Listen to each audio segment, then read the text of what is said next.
Welcome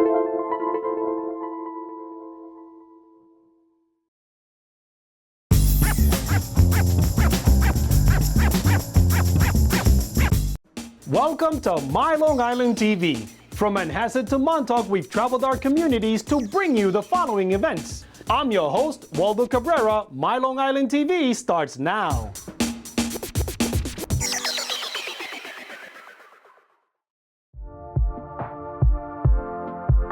I'm a 12th generation Long Islander from this part of Long Island. I was living on the West Coast for about 7 years.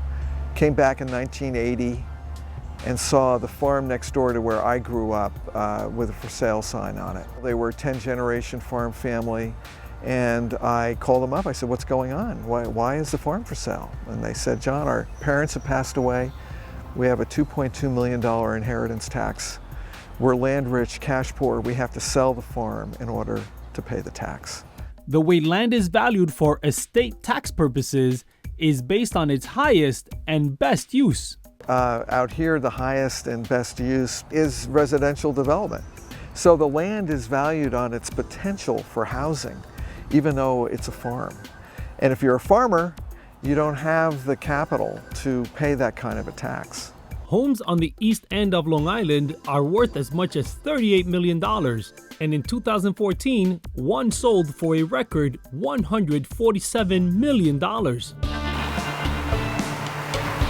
So in 1983, with 4 other people, we created the Peconic Land Trust. Really the purpose of which was to conserve, and is to conserve, Long Island's working farms, natural lands, and heritage. Land ownership consists of a bundle of rights. The most valuable of those rights on the East End is the right of development. And Suffolk County used this right in an innovative way to help farmers. Suffolk County was the first county in the country to come up with a purchase of development rights on farmland program.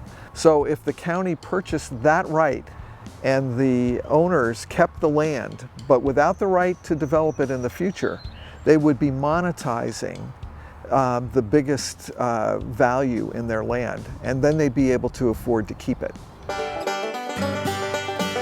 The county also realized that on the East End, the environment is the economy. And if you build it all up, you make it like Manhattan, why come here? To date, the Land Trust has protected over 12,000 acres, and there's more to come. But John understands that there must be a balance. There always has to be a balance. We're not opposed to development, but we certainly want to promote smart development that is sustainable to the local economy, that doesn't force agriculture out of here. In addition to keeping alive the farms that we have, the Land Trust helps agricultural entrepreneurs so that they too can live off the fat of the land. We have something called the Farms for the Future initiative, where we lease land to startup farmers and some established farmers as well, so that they can, especially the new ones, get their feet and hands in the ground and really see if this is something that they want to do for the rest of their lives. With a staff of 26 and an annual operating budget of $4 million, when it comes to land acquisition, the Land Trust struggles to compete. We need to raise more funds to be able to jump in and acquire a property that's threatened, perhaps before the town or the county can weigh in. Fortunately, in a bidding war, there are ways for the Land Trust to be the lowest bidder and still close the deal. If they sell to us for less than fair market value, they're entitled to a charitable gift for the difference. So you can sort of equalize or get close to equalizing the net using conservation easements and bargain sales as a way to provide them with a charitable deduction. As long as there are people with a conservation interest, that works really well. And if, of course, they're only looking at the bottom line, then we have to compete dollar for dollar.